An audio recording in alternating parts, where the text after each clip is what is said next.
পতন দিয়ে শেষ হয়েছে ঢাকা স্টক এক্সচেঞ্জের লেনদেন। সার্বিক সূচক ডিএসসি এক্স 2 পয়েন্ট কমে দাঁড়িয়েছে 5,323-এ। বেচাকেনা হয়েছে 582 কোটি টাকার। লেনদেনে অংশ নেওয়া প্রতিষ্ঠানগুলোর মধ্যে দর বেড়েছে 227টির, কমেছে 112টির, আর অপরিবর্তিত আছে 54টির দর। এবার বাজার নিয়ে বিশ্লেষণ শুনবো অ্যালায়েন্স ক্যাপিটাল অ্যাসেট ম্যানেজমেন্টের। আজকে মার্কেট নিউট্রাল সেন্টিমেন্টে ক্লোজ হয়েছে।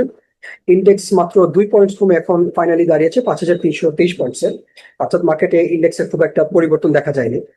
পাশাপাশি মার্কেটের টার্নওভার ছিল প্রায় 600 কোটি টাকার। পার্সেন্টেজের দিক থেকে আজকে 58% কোম্পানির প্রাইস বেড়েছে, কমেছে 29%-এর, এবং অপরিবর্তিত ছিল মাত্র 13% কোম্পানির প্রাইস। সেক্টরাল পারফরমেন্সের দিক থেকে আজকে ব্যাংকিং সেক্টরে সবচেয়ে বেশি লেনদেন হয়েছে, ফলোড বাই ফার্মাসিউটিক্যালস এবং টেক্সটাইল সেক্টর।